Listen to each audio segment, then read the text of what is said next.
Mukutangira nteekaniza Orubazo ninyo gira Shomendo musajja muliso moyo abamoli abali muno kubagano werindira Kitara TV ona nambero kali banywani banga bali musiza aheru abasikia bakutoza akasente abali mu Abu Dhabi abali Saudi Arabia abali Qatar abali Dubai ona nambere mukali nabanywani banga ali bali mu USA bali honda nambere mukali mu Honda Kitara TV no munyamase zembaganize za bunyoro kagadi kibale Kikuube kakumiro kiryandongo bulisa na hoima masindi mwebale muno omurundi gwa gubandizo kuba no tuhondere cyo inakoro taka subscribingaga bairaba otaka baida nagenda maiso awe netekanize no inakumiga ka subscription hali kando migena akade oburabo ora Facebook okyo inakola ulakinga page yaitu osolo kubaga unetekanize zaitu zone zikusinga no zitunga hona na mbere okali kino mutekanizo y'Orubazo nyino mugisa nti mbongizo musajja wabani musajja wa pia wa murinyo tugamba wa polipo nkamuro jongeze politician is a non politician and Kikuube is the youngest district hano mu Bunyoro tukatungere district zezindi baitunga urani bagamba naki bakwenda kigorobya giha district timanyina naye beraija niye era Kikuube kuba niye kusinga yobuto nawe nsonge ejjo nyina awekitinisa Peter Banura politician kan wecha person wa LC5 wa nyamasaza ya Kikuube ajja kuba ntunyumya mukaire kabaire karaira tutaka kwataganaga baito tukwataga ine nyagamba why not katunyumya mu amyaka ateja kuika almost 2 almost half of his term tugambire wire bubaire buta district empyaka you are actually the first chairperson wa district so nkutangiriro wekitinisa wabale mno tekanzo waitu kandi amabara niraka nyowe Peter Banura arali amapaka arali empako abanyoro bakampeli arali kandi mbamubyasi kandi Peter Banura nyowe district chairman wa that lovely district yabakweta Kikuube Kikuube ekachwibwa ahoima enkuru district enkoto ya hoima kandi tusima muno abebembezi aba hoima district aba boinengo really kikusemera kurangu twaruga sona wekyo nsamire muno okuba ambeho kandi nizirikyariro tu nyumye webale kutuhakaira petitions timukwatikana mu bano bwire bwingi uraira no nakutera akazi muno ate bwe banka weekend majinuna ninye mumara nensonga hakiyaro mutabani wanga afire mutabani wajawe obusimu babwingi politician akaire myaka from 2018 yes 2021 ati 2022 myaka almost nkena oli mu office ya Kikuube niwe driver no vuga Kikuube okisangirota. Okay, nkwenda ku clarifying 2018 niho Kikuube yatandikire nkaba ndaliyo akabaho interim leadership honorable member of parliament Bwirebu Naroho honorable Francis Kazini yes we have sitting councillor then kandi yava interim chairman wa district ya Kikuube mpiyaka so yavuga kuruga 2018 mpaka 2020 hali tuatandikire so Peter Banura katandika actually you're the first elected president rather LC5 chairman LC5 wa Kikuube so 2020 so tukubara mwaka gumu ne kichweka so tuli basiri kandi tukwenda kusima government banda mali yaboine okusembeza obuhereza bantu kaba nikisemera ku rangu yatekaho district empyaka bakweta Kikuube kandi mali district eliyo it's up and running ikukora emirimo ina abakozi ina leadership kandi tuli very gifted tuli districts ezimu halezo ezi hostinga abasuhuki Burundi refugees Changwali persons of concerns so tuina by implementing partners buying muno about 50 plus 15 na bona balomu Kikuube na muno mu Changwali na Kabuya emirimu yebakora ya mani kandi nitugitangira bukuba kusupportinga kusagika efforts za government zekora kandi mukimanya kurungi abakuliza baitu government ero okuhereza abantu baitu obundi teyemalira eyetaga kukwatiraho so ba NGOs zino eziri kyangwa loko zikora omulimu gwa mani nibo nkuzisimira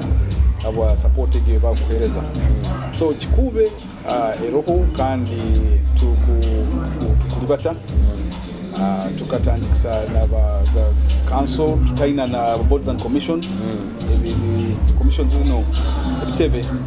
ka district land board district service commission yemirimu public accounts committee bitaru bitakabaire formulated so emirimu kiro bwingi na muno ebya matake ebyo ya kurwaga nibiwera hoima mother district yaitu kandi kintu ekyo kyatukoraga muno abokuba abantu tebatungaga bukonyezi obukumara na wekyo tukarwana muno okurura mu leadership yange na bembezi bagenzi bange tuwakora chekahembe hamu nitusajikwa central government okurangu yatuyamba yatendeka abantu betwakomere ngenda boards and commissions bwire bunu ali kubaliza zona ziri up and running tukahandikisa abantu emirimu abantu batunga emirimu service commission ne batungira emirimu district land board eliyo bakagitendeka na officials program ministry of land nabo bali up and running bakora so na wiki district haledi tukulibata kandi chikunira ngo maiso aho eri dream yange n'abagenzi banga abandi mbembezi okutumbura Kikuube district ka tourism destination ekichoke kyoburambuzi kandi mukimanyire kurungi tourism ina entahia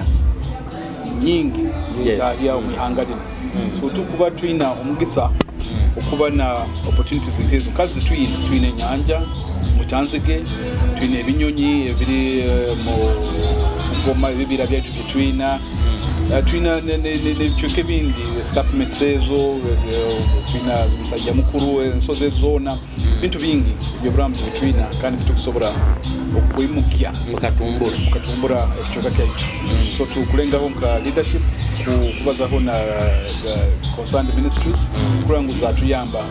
tusakika supportinga mu efforts ezo kandi tusobore kutumbura nka district eni pyaka eina opportunities za maji tugenda mu phase ya oil and gas kimanya kurungi abantu batangirire obwiro kandi bakulinda balindirira kaira outyo so niho tukuteka mamani kurangu tukwataniza hamu tigule mulimo gwa leadership wenga baitu buli mwebembezi hona halakali kurangu twa yunge kintu kino abantu babaire nebesunga amagita abamuli bagati galiyo tikajja kuyija baitu hali nkubaliza bwire buno oija kuba amazed nti Kikuube eremu ha district zina the best all roads omuhangalini kandi omuntu atahiremu okalibatamu mali naiwo kukura kimungu yes being the first elected chairperson LC5 by district yake pyaka oisainenka abamanyine erabuli abantu bagendaga kuhiga abamuga ababaga maiso nibebembera ati sazi niwa kusamba ekisaka niwa sambire kisaka za tugambire nti committees zitabeho subsidies zitabeho I'm sure nayo ukabotaina na office ekitebe kya district Kitara how does it feel kubanti niwe osambire ekisaka for this district galimazima kitabe kyangu mukutandikwa yakyo no kuwetumbura ukokwihaho hali hoima nakyo kukabarutaro rwamani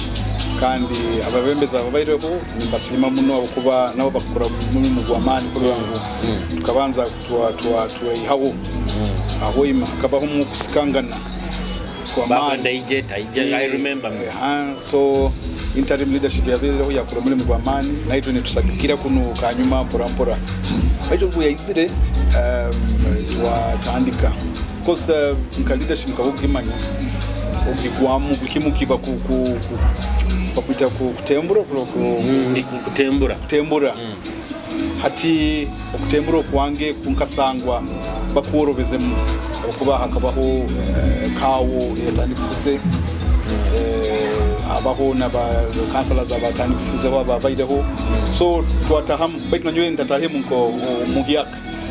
ukimanya kurungi Peter Banura alo maiso gawe ali former councillor wa KCCA in Kampala Capital City Authority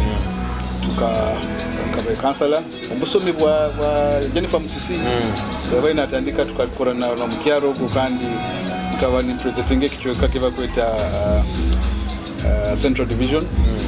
Mkololo 4 nyina baile area councillor so waleta experience ya tungire kuli twakora twagamba tusoboire kuhereza ekibuga kandi abantu batusagika abakuru bakitajja muka tuije tuhereza abantu baitu kandi abantu batutangira twakora so na wiki Kikuube is the kind district ya Mani. It's very interesting to Bukutunura rate sub counties omulingo zikulibata ziri hapese nungi kandi kwegondeza nabantu na muno abana baitu abali mu diaspora abali Uganda ko okwija nyine witness nti abantu benitiraine buli weekend abakwija gomuka bagarukayo nibakunira ngo endu tunire no niyo Kikuube nikwe kali so na wikyo tukulengaho muno ku interest na government erengeho kutworobeza mu omirembe kandi na muno abarengo rwa leadership ya district twina kawo ati sofatu wakatunga bakawo bana yabandiza kaija Mr. Mulondo nawe yakoramo yakozere tatusemize nka district aijamo Kapuloni aijamo Cherangat abaireho ijweri hati twatungo mukyaro kandi kakaba bahinda ine muno we central government ina systems ayo mulingo ekora korango for effective leadership and management of local governments tebakiriza muntu kwikaraho muno mu local government so we have high confidence in the center na muno mu the PS wa local government abakuba niwe bali bantu be so na wake yo leadership ya kawo myaka gutwina akutudriving akurungi akaruga Kibale tunihira ngo with the expertise ya tungire nayo kuruga Kibale being one of those good districts in infrastructure nungi na muno hangudo haija kutuyamba naitwe of replicating ebintu nkebyo so Kikuube taije muka combine bagambira ko muntu omuyaka kaija with the experience ya political field kandi nkabaho na mu Air Force nkabanza nakora mu ntaka joining the leadership bakoraho mu UPDF as a civilian staff support staff for about 7 years myaka nkamusanju ntebo ko UPDF niyo kitongole kijunanizibwa enyonyezo mwana so twahereza ihanga kandi twarora ngo obwire kuligo abantu bagenda goko bakafuna nka success nkeza out benda garuka muka no way I nkatunga chance nti umugurusi wangu General Matayika Bigonza kandi mtame kitinisa nkomzaire akanyamba muno okunyolekia abantu ubwire bwe yabaire leader bwe yabaire member of parliament nali bataga muno nawe na muvugaga so chance ke kampeza muno kulibata no kugonza muno okusavinga mu community okusavinga abantu kandi neyongera muno kugonza abantu byanyolekeza muno nkanywana bwa muno abagurusi abantu bahuniraga baitu mwana ono abage muno abanyoni be bagurusi baitu gira nanga training na guidance na tungaga umugurusi so na wekyo kutwarukiraho narorango kikusemera really ojoherezo mukerezo bonto niho natahirire na Rotary na Rotarian no kurora the budget bajaka kwabuza chamani it's Rotarian lapel badge we serve with no benefits without kunira kintu kiona kusasurwa rundi kibaitu kuyamba abantu community site chairman. You have a problem in district of inkuru ezibe munne bayire neremesa Kikuube kibayitubura entabuka ine obule mu hagati yabe kulembezi no bula speaker takoragana no speaker manya bamutwire mu koti I think I will like a political head or district head. How have we tried? I believe you should be a unifying factor for the rest of the people. Gari mazima ntabukezo zibaireho baitu ziri high buli hamu kikwisana nko maka kikwisana nko mu government mu local governments no mu business owner disagreements zibamu na wikyo obundi ziba bazitumbura muno ikingura kandi kitaro baitu nkunira ngo district okubwe mpiyaka Kikuube Gari mazima tutatunge nanka training yaba counselors okuba sensitizing ku kibasomero ku bana bakora mulingo nkoko so tukurwana muno kurango so babakusinga bakabahiyaka mukanso abakusinga bakabahiyaka so nwesanga abantu bayigana egos baitu nitulengaho okubaterekereza mpora baitu twijagenda maiso tukuterekeza mbora I'm trying as much as possible kurango twatunga dialogue akuwa busauki into kikuru muno kadego bundi to differinga omu views omu ideas baitu kandi omuramu bulomu aina ekigenderwa kiri kirunge kya district no la opposinga ole akurwa na waso kuba ino mutima omukugondeza baitu bundi views zitakubatagana so yoenkaze leader ndengaho kandi ndengereko oku engaging on one of course aroho hali wire bwaikire tempers ziri high ziri high guru muno takusora ku engaging abantu wiro dobanza no baleka nebakulinga bamanye bagamba time heals so ati wiro bubnira nicyo kitu yambireho muno kutekana kandi kunira wire buno kipeteka ine kandi tugendo maiso kuragana na babembezi bona bulomu na manya mandate ye responsibilities ze kandi nituyambwaho na abagurusi ngezako muno kuekaguza muno abagurusi abo experience na guidance batueleza nitulenga ko batuterera so tukunira tujja kuba ntubata Kikuube district is also known for actually mu Bunyoro hano eremu hadanyamasaza zinyakwina enganda nyingi tribes nyingi tuinamo abanyoro deginigi tuinamo abachiga tuinamo nabashoku ibanja abali tribes nazirigi tuinamo nabanyarwanda of recent naba izire bayingi muno and there was a problem nyingi amani muno mu Kikuube ya tribes actually abantu they even voting ya sikira hanganda bigi how afraid to harmonize these people nti yabo kuba bunyoro tuwerukaminga buli muntu Gari mazima Bunyoro nja kugenda historically back kurugeira Bunyoro kuruga mbosome wa Kabalega bwe yabingira abajungu kandi yabahereza resistance ya mani yabatalibanza muno hata yabwe kinigekyo bo babaire ne ba gazetting ebichweka ba gazetting ebichweka ebikiro wingi game reserves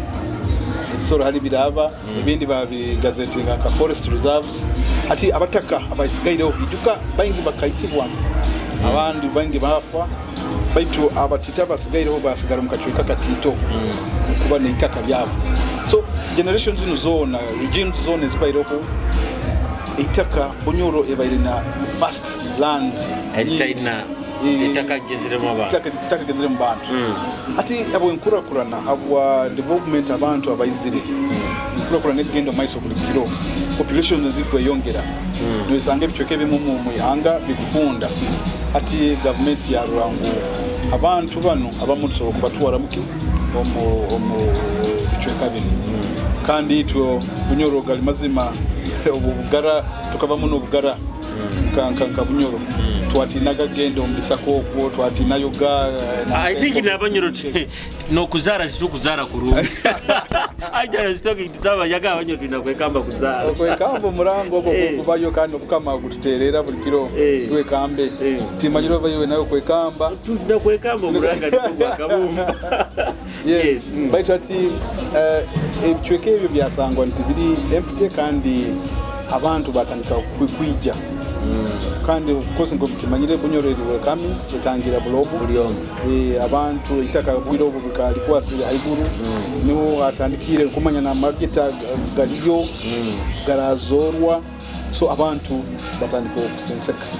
so niho kurora ngo communities na muno Kyangwali na Kabuya nizo zili affected with heavily densely populated non-indigenous people baitu bona bali bantu baitu kandi bo bakozi bakora na mani okutunura ebichweke biri kuli ali bali na bichweka bine biri indigenous njamukano kugirora true actually jorinka ndaba gogwa magenda Kyangwalora bire gwa kuna road center za Kyarushesha nura there is a good development area man very development ya man kandi tulenga muno ka district okubasagika abakuba ekichweka kinka Kyarushesha kikaba kitaine ne government support bali nurura abantu bakwekamba bakukora bakulibata bali organize so na wekyo kikanteka muno nanka okugonza kwa mani kurangu tusakire ekichweka bino ebikwe yamba gonza government etaka izire so obukonyezwa government bo basange ne bulipati baitu Kikuube the promising tukunira kubane tukenda maiso there was nanka initially kabatumanyire Busoga niba bali mamunebe kaito anda abantu bagambaga ebisebikajo byezire Busoga bikukajja nkomukieno so abantu enjala ne bayitaga abantu yuno ne bakochompoli ninga company tizikusasura we have a company we have a factory we mashuga turozere Kikuube abantu babire munebe kaito Kainyo district mulengiro kusomesa abantu bano fine mukulima ne bikaji baitu ne byokulya mu birime ebikiki so that factories zino zitaba mu Kieno ali Kikuube na Bunyoro yo wabale kulete kabuzo kya kaijo kandi kintu kiri kya mugaso muno okukurango twakiteka amani kandi twasistaizinga abantu baitu gali mazima bokutunura region ya Busoga babo ina muno abwa okutamanya bwabo bwirobu kikizibu kikeba bayine bagiyama baitu mabikajo baregeza bikwa sente za bwangu nyingi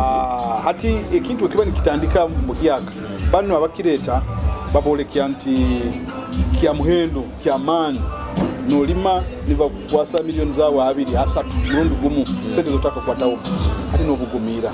but kandi nobundi agreement zo signinga abantu tebafuwayo ugenda kuzisoma batasomere mu akarurango bamuhaire ebikwato byona inputs bamulimire ebimusa byona bamuhaire embibo wena achamuka na taisa bukimi badati bwire buno abantu babyaire abantu bokutunura office yange hadesk aro complaints gona za bikaito abantu bakusasurwa tebakora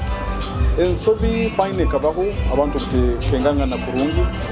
agreements umanye bo signing agreement ukateko rupa pen harupapura okuba wesibire wenda kondera binding wina kukondera ebiragiro ati kesanga nti omu region company ezindi nazo zeyongiro correct okuyija zika take off factories sugar mills zikukora sukalo change jo kuli amtano gwa kagadi hali na Bunyoro na yes aro factory ya change jo kanti bayine bikaijali babiri so bakubiha ba kuijaga kuno hali no esanga ba kurwananga na bikaiji kwa ima sugar take kwenda kubakiriza kukwija kugure bikaijo byabo biri muno abako bano bali mibabo ba supportingire nabo tukulengaho okubainganiza kurungi bati neterera abantu patuka tekamo mu council nituenda tukirabyeho azana ordinance nti omuntu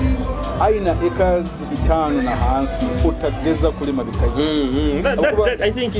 cyamagezi munne bikaiji bisigale abantu abaine itaka likudu takulimanya na hali didi tutakiya ino kujyayo alime bikaiji baitu enjara ijja kutalibanisa kulya bitembe kandi bogenda hero mu mahanga gandi kabuyindo ekintu ekirungi government gizo ko kizakozere kampuni tebazikiriza kuba n'itaka they don't tebazikiriza zina kugura bikaijo about growers nibo balimira factories bikaijo tono esango akasente kaija kurungi kaija direct mu farmers beta kaitu kuno kampuni zina plantation zabo kandi zikoyongera okutunga mu plantations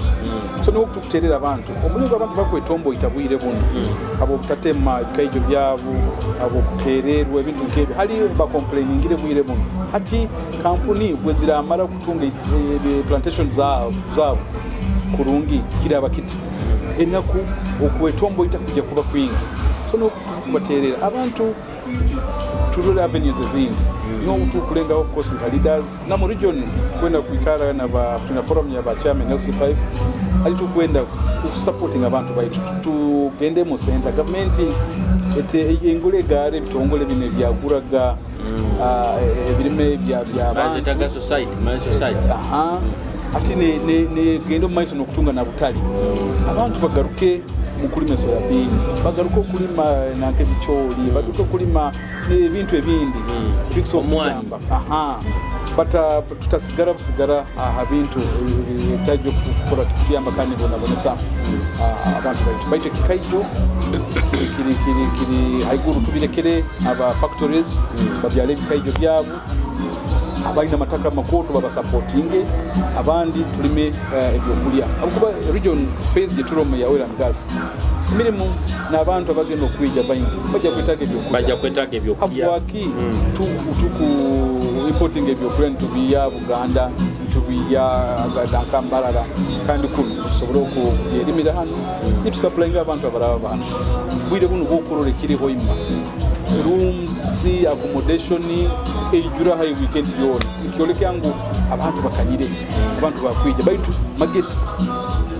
magita ga Kikuube magita ga Bunyoro nibuga kubasikiriza kwija kurangu bagakire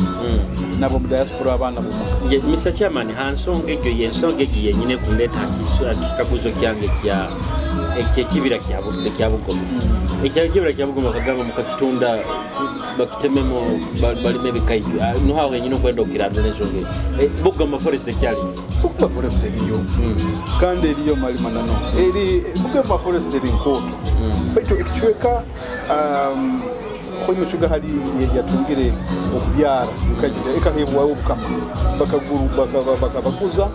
batunga bees kandi niho bakulenga okoraki okubyara bikaji byabo ikizibe kyabaireho kandi kitwabaye twina nti tutabe na boundary opening boundary demarcations ezekibira ekyo kya highway naka factory hali wesanga nti abataka obundi batahiriraga hali factory yatekerezaga niwo wabo wesanga obundi factory nayo etahirira mbataka hali batekerezaga wabo obundi wesanga n'obukama nabo ne butekereza batahirira mu itaka rya Burundi culture sites ebituke so hajjamu zungururu atakwetegereza kandi yaletamu challenge uramata maina mbera kandi bwo kuleta umusalamara we ali mu kukurura ahala kavuyo omuraba mutakenganga na mukya nenangana we na sarabusara na tema government travel through the Ministry of Water and Environment ne kuragana na Ministry of Lands kandi tubasima batuhereze babahereze funding eksobora kuyamba okukoraho project ya boundary opening ya Bugoma forest mutiraba tukikoze abakobeka bayitandikireho ikatandika bakabagitandikireho mwaka gwa hoine baitu yayemeramu abaktakengangana na stakeholders abo aramu ba stakeholders abaire baina genuinely takabyabo baitu batahirangana ondi nataliro ngenzi we rundi factory mutahirire rundi watahirire takabya ya factory so na wekyo bwire buno hali kubaliza team egarukire kandi tusima government ekaba cabinet directive kururango bagarukire bakingure mitane kurungi ombo wikire bwa Roma manye na mbera kanga tumanye iwe ulomunda rundo rahero ati bukiraba kira olomunda NFA ikimanya ko niyo jina kulinda ibirari ikimanye kuruga na kya rero busaho muntu we na kurura agarukirenka omunda kuri aho niho tujye kuba na hope kururangu twagaraho ikibira to regenerate to replant kandi kigarukeho mu kire bwabi okuba twina hope ya man dream eri kugambire yo ku marketing and district in the tourist destination ikusoboka kurungi ugomeroho umburungi bwayo so na wiki boundary opening ikikize umuno kitubaire ni tulindira kandi kino kunira kwa man weekend kwija time ja kubana itandika mulimo ogwo tuniranga abantu bajja kusagika time egyo okuba kugu rudia kimo Minister of Lands kandi tukaikara mu meeting ijweri na security committee district security committee Erumbara DC ba Mahi UPDF ba police prisons all concerned parties na ba stakeholders abali affected baba n'urukurato bayikiraniza glomo balete surveyors bavu bakoragane hamu bakingure mite nanka empendezo sobolo kutunga ubusinge mu kicokati ya community. Yes, babarozi ba Kitara TV tuli yatekaniza Orubazo kandi nyino mugenyi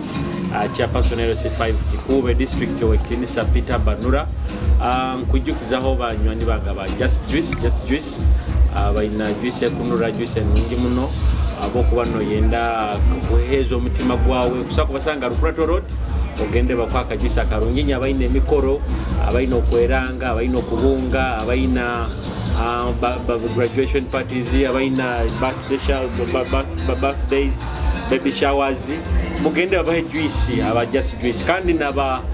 cable 256 for any digital problem for digital marketing website designing. These are the people abakusinga yo mukintu kino ba cable 256 reka tugenda umukumuro turagaruka chairman kwenda atusoborera ensonga ya abantu bano abakusiba gani babunda babukinda ensonga egere taka nebikira haho atekaniza Orubazo otarugaho.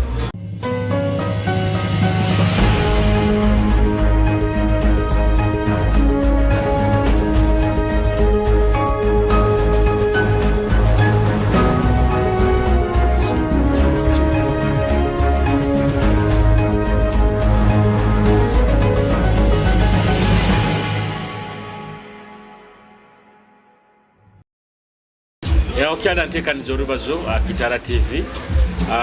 kugambira na banywani bange ba Washa Records for kubana genda ku recording audio enungi abakuja ku masteringira ekizina kurungi ekizina kiri soundinga kurungi omizindaro kitakujara Washa Records niba bakusingayo omukintu kinu nyina wekitinisa Peter Banura ono nuwe chairman LC5 wa Kikuube district kandi nuwe chairman abandirize kimu district agent yake nyakusinga yobuto omubunyoro nambe tugenze mu kumuramba ngende nyendo commenting ngo hari abantu bana bavuka na bukinda abale mno abantu bavuka yakubanza na bavuka nibo abali anyanja ya mutanziki rundi lake Albert dali mazima abantu bano bakatungamu challenge ba kosebwamu muno landing sites haliza babaide bali kandi bama baikaire mbwire burairaho za collapsing by the government about security reasons nsonge zini dali mazima landing sites zimu zikaba zitali omwateka kandi zimu zitali captured government database landing sites ze Kumanyisa bali nsanga abantu abwa soha no kuruga Kongo ni kajja kuno usanga ba creatingaga se landing sites zimu no sanga bukere nyenja kabakozira kaikaruka so bukaba buhingura ine ati kia becoming a bit of a security threat government yagamba abembera kandi kujuka no mbire bwa covid aho nabo buhingura ine government mali yarura ku semeire kuba kandi na ruhanga nawe ino mulingo yakozere byayi amaizi hari garugire njura yaruga amaizi gatwara imyare nemu norura meters haika 50 amaizi gatahire kimu amwaro gataya mu mitaka meters haika 5 ahamu meters ka 10 so norura kimungu obundi bikaba muchweka ali bitasemere kuba so abantu abo koso sasa kwa mani kwa bwire buno bakesorozwa masentaza gasigairo so norura ngo haro mwituzo kwa mani abantu kandi nikuletaho competition social services zero amaizi amarungi n'ebintu ebindi bikose so nka challenge nka government of course naitwe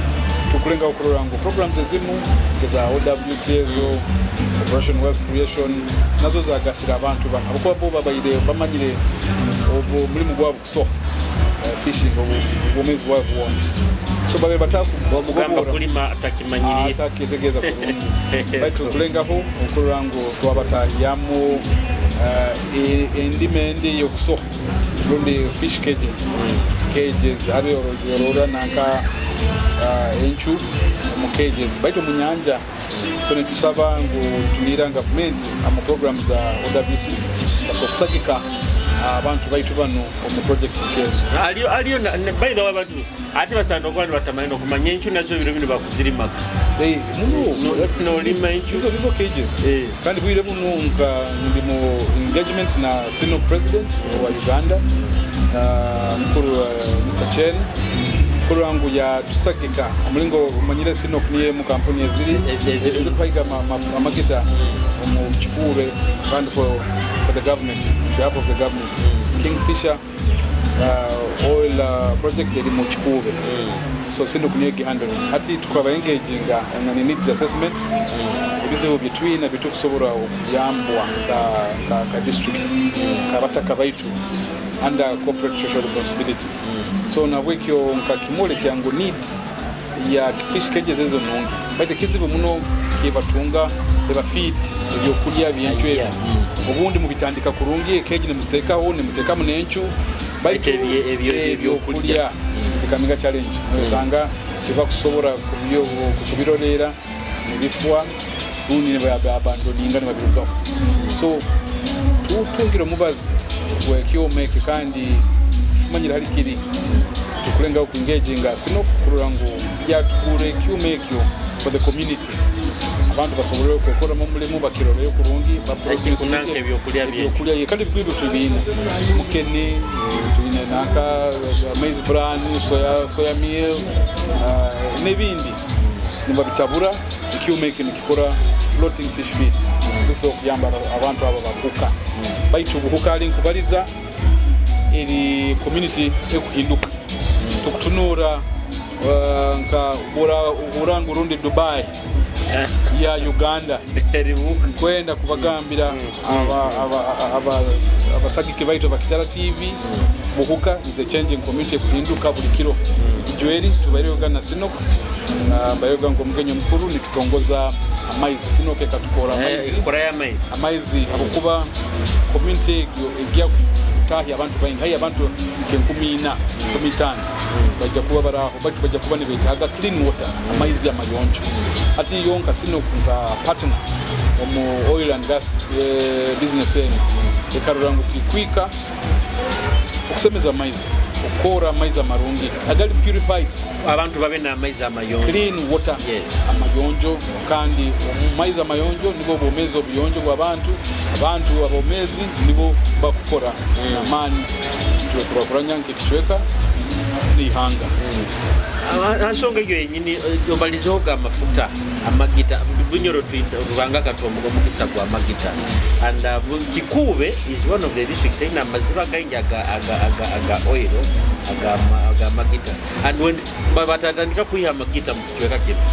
a lot of developments zijja kwijja and abantu abandi bajja kuba batazetekanirize so I don't know iwe kaiwe chairperson abantu bamwe mubategekere muta for those developments coming up ati ekintu ekyo tutungire sensitization ya mani bine bitongole bingi ebikwijaga nibitu terera kurungi edibo ineko phase kenu eri mukicweka bikiye bibaho bikiye bikorwa kuko bikozerwe bihandling wabita kandi mukubalira ya phase egyo bimazire hanyuma y'emyaka 12 biraba bita ibintu ebyo bageze muno nibasomesa nka bebembezi basomesa nka communities okuba tubana engagement na communities nitweta byaro na muno mu project affected areas ali project ekuraba nitusomesa abantu ebizibuki bitutunulira mais na muno habya environment obutonde bwensi okuba phase ya oil and gas bintu bingi bikosebwa na environment yaitu eno ebibira amaizi kuba amaizi agamu baijagaya omunyanja bagakozese kandi mpaka bagagarure bali ati mukugagarurayo wagarurayo ki buchafu rundi amaizi agasemizibwe kurungi so ebintu ebyo byona babitura byamu kandi tebakangira aho bakyagenda amaizi. It's an ongoing process kusomesa abantu baitu obwiro butaba bwa bukiena ali kichuka kino baitu tukitwarenga benefit bantu bengi amagita begayizire abantu batungire compensations ati like kananka Kikuube arabiremu niho akusinga no kura pipeline ya yes the pipeline karabama abantu basasubwa okutunura amaju agombekerwe ba PAPs in the project affected persons okunira omuntu yabaira ali omukasisira akubunyansi bamumbekere enju yebisika nka bibiri bisatu eri nkoto bisika bikazi erona ka boys water ka store ero tanka ya maizi kikunira nti enkura kwa mejo nayo izire abantu bombekere amasenta mahiyaka omusente ezo zikozere kandi niho tulengera unaito kuterera abantu abo nkozesa yesente ezo akwa abantu abamu bakabugumira nibakyatandika batasomese bantu akabaho story omusaije bamusaswire sente yagure bajaji ati bwe yaguzire bajaji bagimwibabo atakitwalenga kitu kya makuru yagenda yagure ndiye kile kikyonyene asendazi ati vitu nkevyo nibyo tu kulenga okurangu tibizire ombitekezo by'abantu the mindset change y'abantu kikuru muno okurangu tubahindurire entekereza baruge entekereza eri baitu babe ready for the nanka enkura kwijja n'abantu abajja kwijja bayingi kitugwena abantu baitu tusigare nyuma tutunura ituhunira andi n'abantu mubagambe tu invest you know abo bageno bazala oburaro nti abantu bajja kutandika kujja kurara abayingiriki no yes so ate oburaro ubona tuterera n'abana baitu abali mu diaspora ayeru wihanga abali Buganda babulire yo babalete sente mugaruke district ero yanga ikiriza tekugaruke nyuma district inakura inakubaho baitu ninyo bagenda ogikuza mwije mu investing mwije mu mbeke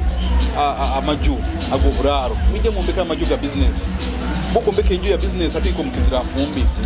banks libasa investment libasa abasubuzi bakaijo mkichweka bende bichoe byombeko byombekere kurungi bakusa kurenting kurungi nibyo bituku burwamo abakozi bange aba district galimanano bakiro bwingi bona bakurara boyima Nwebazi obu batura udanankawe bainuka bagaruka yo boyima sono rugendo nabo cyari batusa amafuta back and forth nikimanisa muntu bakuba yombekero bujibu ayo kuzoka kurungi ajya kutunga akasende kuruga baitu kusima abomo abantu abatandikire mpora kuombeka ubuju bagarukira omuka kandi bakumbeka a standard kandi tukulengaho course mukimanya kurungi Kikuube ina magombora 5 na 2 town councils ero mu ya Buhimba town council na Kikuube town council ati tukulengaho muno through the town clerk na ba technical staff abandi ba planner kurangu bahondekera kurungi plan zikozera Kikuube ina national development plan niba kozere ka government ya Kikuube ngakwirikaba twina naitwe ya district plan naitwe mlingo district ya kaba mlingo kwa district level so bintu ebyo tukulenga muno kuhondekera kurangu kutarugamura mwa tukaba na akatogo ka infrastructure ona yombekerati kironi kiona kitunurizo omugeti yono ibintu kebyo nibyo tukulenga okwehara tube model district enungi ere ngonde za abantu abainga kwija kuchweka bakatekana bakabumbura taja problem next mukozere mihande kusinga mu Kikuube actually ngudezo zikozerwe omulingo nti ziri kietago kyamani ekirinzirwe nkayijo okulibasa project ya oil na gas gendo mais baito muhando kubere kusigaire buno bwa kaboya gali mazima nigurabo mukibira kya bukoma gobaire kutaka kozerwe baitu government ekaba tungire mu challenges World Bank kitokenge kienda kuteleza sente bekicha batatueleze sente zorugudo ogo tiguli part of the oil road guli part of the oil road it's part of the road kurango nago kozerwe baitu government bwe yaboine bagi milesente the president mu wisdom ye magezige ya tekaho affirmative action kurant government ya funding urugudo kandi hali nkubaliza tukatunga kakasibwa kurungi wa minister of transport nti omwaka guno contractor kutozebwa abakuba funding erobo yerugudo batandike omwaka guno kutaka hoire batandike okukora omuhando okona abantu abamu bakasasubwa okupima okumu kukapimwaira so tulindire contractor na compensation ekawo by John Ground batandike okukora omulimo ngoraba bamazire kugaita kabuye hali kyangwali dakika 30 kuboli kyangwali so abamu tujja kutandika nokurara kyangwali tutura okwijja ziramfumbi kikolekya omugaso wa infrastructure y'orugudo how important it is omukurakurana y'ekichweka Mr. Chairman ebyo natubibalize abasigazi ijyo eri nkaba nindora ijyo eri banyarwanda bagenzi bayita ba nambera ali kiprotichi kiprimo bakatuletera emidali nikigumanyisa nti talanta zino zina mu sente kandi abasigazi bakuchura muno emirimo na bikebyo okuziruta kukurakuraniza talanta abasigazi abalina kikulu ati gali mazima ekizibu ky'abasigazi okwetombo ita mirimo na talanta ezebyo tikiri Kikuube honga kiri mu ihanga lyona the national interest and concern baitu mukimanya kurungi population yaito y'abasigazi mpoto kandi kulibata speed ya iguru na wekyo government ina challenge amani kurangu yate kanisa kurungi group y'abasigaza abo group y'abana Uganda abo kandi abali abaina percentage ya amani ombitekerezo ombwongo na omulingo kubakora so efforts ziroho izokurangu za byunga abasigazi buno government ina youth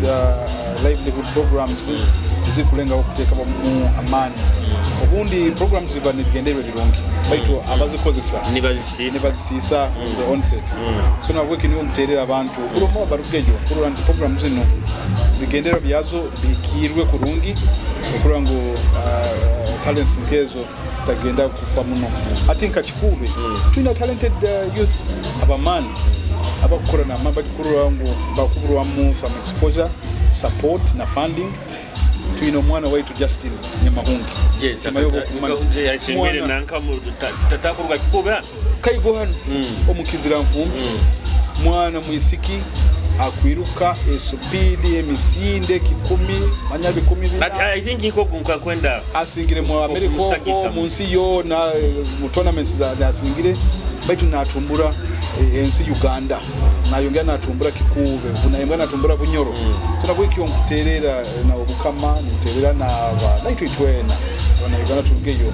supporting talents nkezo nka chairman LC5 nanyo ndi muno abasigazi kurango twabayimukia kikunduma muno kurango nkura nekwijo magita abantu bashita kumanya abantu abahiyaka bagenda kwijo mkichweka batusange tuli babisi kikwende kintu ekyo kiyem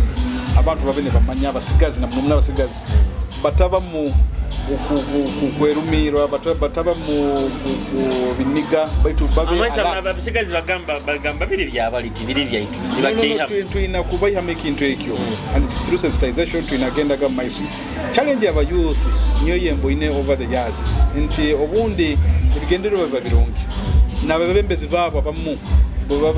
baba ina baitu kino kusanga the bigger majority of the youth akantuka allowances mukuba omuntu obesere benda kasente kabwangwa byabwangwa nibo benda obesere kubagambira ensonga ennungi obasobole basobole nabo obaye ko bahire no batekereza agya kutuhaki katuhaita ina katuhaire ikintu ekyo kikozere muno kutugara enyuma akono omuntu eyakubaire aina ibitekerezo birungi aije atukaza tugambire nabo wa mamani agambe sente zinu ndazi yanka bintu nkebyo so tukusaba abakuru aba youth naitwe netukwatiramu tugendeke maiso tuterere abasigazi bagenzi baitu tukule na mani ensi eno nkambwe muno kante kuganyira boka kuleka osigairo kwata itama okulinda bulinda ebintu byabusa ejja kuleka kandi atinka nkaibo Kikuube duanga bahiro mugisa mu kichapaso oli musigazi de musigazi myaka kwasire birthdays kwasire myaka 85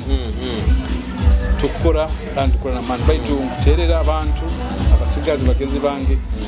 usaho kwetinira kandi obwire nibo buno era batugambaga you are the leaders of tomorrow. Tomorrow it quick nyorora abagurusi baitu bakyaro muna hati teva kugenda niho nanywe na rugire na bagamba apana obwire nibo buno katutandiki kandi tukulengaho kandi na government nayo netusagika kurangu supportinga abajusa bamu na muna bakyara omu nanka engagements in the positions of responsibility abantu babeni bolekia obusobozi bwabo emirimo uli musajja ngumira yenare from the family and kwenda from your district gatukaruka level ya national amwebembezi wehanga jenisa yoweri kaguta Museveni akatugamba hoti by 2026 ajaga opposition ajakuba kimazire muri hanga lino okumurura nakyachivinga nkwenda kugambira mazima tukataha mu multi-party democracy kandi president akakora mulimu gwa amani kurango opening up the space abeho free speech, free democracy nebintu nkebyo abantu ba expressing their own views now with your opposition over the years nituboine abantu bayizire bayinigendero byabo nororo kimo abundi agenda ziroho zita kuigusa abantu hali bakwenda kugenda ati nororo ne bagamba tusigale hali tubaidi nororo abantu gobiniga ko ruwananga na within themselves ebintu nkebyo baitu nkunira ekigamba ngo opposition irabe nakire egyo view ya party chairman kandi na confidence ti obulingo halali basire aja kulengaho kurangu ya kikira kwa structures ziroho naitwe tula party member tuja kubane tuura agendas na programs ziroho kandi zitukuraga mugambo structures zona kwa structures ziroho NRM party kandi manyango itself as a party is a very good thing, it's strong but obundi habamu individuals muntu okubabira abasisa by to the institution is a very good one kandi abama bebembezi opposition bakarugayi bakwenda kubani baboycotting okukoma bagamba bakubasalirize kitwagezere kuba muri ku kapira ni musamba ina side iwe omupira gugomera side yem evya okugamba baboycottinga niko bakairene babaza buli kairo buli mwaka gali mazima omuntu etombo ita abairo freedom of baina iPod direct kitebe kya ekitaniza party zone grievances zao zona ziba address omunakeke so nye kunirangu obunanizibwa okuterera abantu ababakikira omu kitebe kyo kya iPod kandi kiba kumanya kandi kiba kora kiba kirisa yes kiba kirungi kandi ukanoriza agree mwenye buli kimu kiba kya kwikira nzanga. There are no permanent friends, there are no permanent enemies. Kya lero ndi naiwe ikati ndi naiwe baitu kirungi kuleka ho muhanda ogura tugara nikyo kikuru omu opposition amahanga gaindi osanga opposition baitu etali so radical esigara hamramwa kandi ne yambo kuchekinga the ruling government kiba kintu kirungi baitu usanga opposition eri so radical kubihiza abantu kubateka mebiniga obundi kigoinga bot kandi kitatujamba kandi abana baitu abatu to leadership nabo ne barurango baba diverted aligendero baitu tukunira iPod kitebe kibateraniza is the right avenue hali ronde fora hali bakso kwetombo ita baitu kiba kirungiye ku boycott nanga wekitisa president Museveni batabya natandike tamweno appointing honorable prime minister Robin Nabanja amahole gona gagamba bunyoro tulire kikoto bunyoro aziteke nitolo ebintu nkebe bari kandi arona abaye barugayo ogotajja kusobora atajja kora bari myaka tenga down the road nakora. How have you found her? Critics is about teireho zikabazikire gali mazima abantu baina mindset zabulo kandi abantu abamu baba nemitima eri cast in stone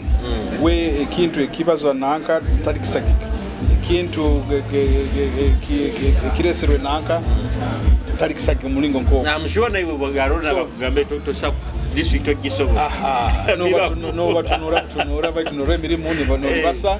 kandi hanyuma ni bayijana bagamba we bali kusimu no buhura we bali tukusima emirimu baitu ekia honorable Nabanja tukusima president abakuba akabanza yayolekia ihanga nti abakyara kandi baina mu confidence ya mani bakusobora kole emirimu. Yes. No kurora kimu leadership positions zone kuruga vice president, prime minister, baba ministers aba bali mu key positions bakazi ahiremu administrating notionary ntabakazi babagabo mu kichumbiro kandi bakyaenda kibura bwire buno barugireyo basomere abairoho education of the girl child kandi kikozere muno ukurura ngo kyakutumbura so nawe cyo kwijya kwa Nabanja tukasemererwa nkabonyoro kandi ndi tugobuyiremo abamu nabandi tukyanihira okugoboramo muno ababaire ni badautinga bakagenda ni batandika mu kunyomba baitati bamalira ni barura kandi emirimo akugiri basi ali hands on nkyo mwendera. Yes. Ayagamba ata amajegere of course majegere is a slogan mukora but she's a hands on ukuyongo runda achweka muno baitu wenko muntu ali passionate about the party ali passionate amuli mukwe nawe akurira mu results mu hala kuba mutumire tunihira ngo bunyoro nayo ijya kuongera ngo yatake atandika tujya kwenda maiso kugobora uremeze kwe iwe nka chairman enkoragana yawe no kama babu ereta enkoragana ya ngena bunyoro kubanza no bukama mukubanza ninyowe Banura Petero kandi barali kempako nibo mu tendera yo buhango bunyoro. Yes. kandi mba mu byasi nyina enkoragana yange nti nkomwebembezi aspiringa muno kurungi values na conditions za naka za kingdom kandi nitusagika muno emirimu ya kingdom ona hali kingdom yeteka mu influence so nakwekyo nke leader fuba muno kurorangu ngondesi za abantu najunga abantu kukusembera na kurungi nemirwa ya kama na bebembezi babo kurangu basembera kuruga aigura hali bali abantu babulijo kandi hali tukugenda tukwenda kingdom values zaitu zikaleho amahanga gana mainga gakwija maingi gaija baitu ne bahindurwa nanka tware ne bahindure kozesa indimi abajja mbonyoro nabafoka banyoro baino kufuka banyoro kandi baina ku respectinga nokumanyangu enu is the values the culture ya hanu tuina kihondera duniro rurimi tuina kurubazo twenda abamuntu tubaterera muswere angane basajja muswere abaisiki mu gende babaswere mikirize so ukutunga breed empyake kituyamba okukehya ne bintu ebyenganda ebikire muno ubutalibanze kichoka kino okuba ebyenganda kababina alurembo hali twaikire hali twesimbire mu kubanza ebyenganda bikababire haiguru baitu nalengaho munonko mwebembezi akuba bikanda bya kubi umuntu utaho kwika handa abantu ne bakusorora abantu ne bakugamba ono bura mukoma bya kubabinga ono bura mukoma ajja kubatwala ebibanja baitu hatibwire buno busa omuntu akaliba sirone ne futiyemu mu kibanja ki ono batekaine tukwenda bakole goma we barage kingure mitano yayo buloma manye halakali ala kulimira abantu bakole nanka emirimu yabo bekurakuranye so na wiki okukama tukwenda buongere muno okututerera kabebembezi nabebembezi bange bagenzi bange abandi twongere okuyunga abantu namno muno abahiyaka baijo mu bunyoro twongere okumanya hali twarugire omuntu amanya hali yarugire kiba kirungi mukumanya hali okugenda future yawo ansonga yenyini Mr. Chairman obukama baitu babunyoro tukurora tibutumbikire muno ngo obukama obundi obutoronko bwa Buganda obwatoronka magezi kayo myako gambiro ni mwana n'etaano nsonga kiyo kurora nti ekyalemeza obukama baitu buno butatumuka kurungi obundi kiba personal nanka initiatives za leadership baitu tukunira ngo ababembezi na muno abakatikira bayizire ne bahinduka muno wangu bwekuzona amaziro mwaka gumba muhindurire myaka ebiri bamuhinduire kandi nitunihira ngo kama leadership yabairo mu kubanza eta yunge abantu bayo haiki nayo batabafweho muno na muno basemeza mukama kwa foranti mukama bwa mu byemizano mu bya support mu byenyegesa bitu nkebyo kandi kingdoms ezindi zizikukora batu leadership eno niho kusimira katikiro bya kutaga we na timu ye balengereho muno kurangu bukiya bakuyunga abantu bakusembeza abantu no bukama abantu bamanye mugaso kukama bamanye okukama aliyo bamanye mige nanka mitendera tutino kukurabamu na mfuzi zona baina na structures ziba kulenga ukurangu bazigaro mbantu ukurangu tuwatunga legacy vision yakabalegeri yabaine nayo tukigaruro kandi kiriki ya kuombeka akabalega wengoli yafire baitu rurengo bulikiro hali tukugenda tuteme kitenesa omubebembezi baitu abantu baitu bona baromo apa kutu polike kisisani ukyo akabalega buli kandi abo ni bajamba okwimukia abantu baitu abasina muno abasigazi bakasigara hamuramwa kama kandi twali batakurungi abukuba the culture nikyo values zezimu zikaizeho society zezimu okugena nka West Africa culture bakagikaza muno bagirwanirira kandi much as bali exposed muno mu western world influence baitu culture yao bagirinda kaniyo bayikazeho kurungi okuba tiba respecting abaruzi ba TV wasima muno ko ikakura nti mochaye kudendire hante kanzo Orubazo abaitu semberere ku bantu kimaliriza baitu kantu takamaliza chama oba no bwire bwawe nkaiwe utali mu office ubwire bwawo Twitter leisure time bwire bwawo leisure time yange kira kuba mbantu ndibata mu bantu aro time yempeza mu office baitu nenkinga ningamanyambo nungenzira mu field abukuba mirimu ya chairman 5 we haire ukasigara mu office full time kube nkoto muno tosobora kugimara jo kurungi esanga uli challenge movement baitu ngako kimanya Kikuube limpiaka kitwina social amenities nyingi za amani na muno hotels rundi oragendo rundi hakapira so twesanga bundi itwena tugaruka hoima baitu kakasa abasaki baitu aba Kitara TV omyaka ena kuruga hati no maisao Kikuube ejja kuba yetongo ile kurungi ina mutachaine kimukutoza kuru tujja kuba tetulina kimukutoza abantu kandi bajja kuone baruka kuru bagenda Kikuube kuno abo kuba engudo ziliyo hati tukulinda na government tueleze ebyoma byaitu byengudo tuongere kulima engudo zo munda abantu basobole okwija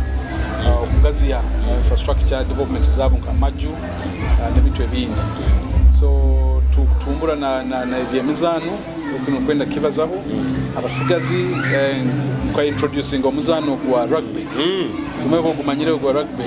rugby is a very nice game kandi Uganda eri ba champion mu Africa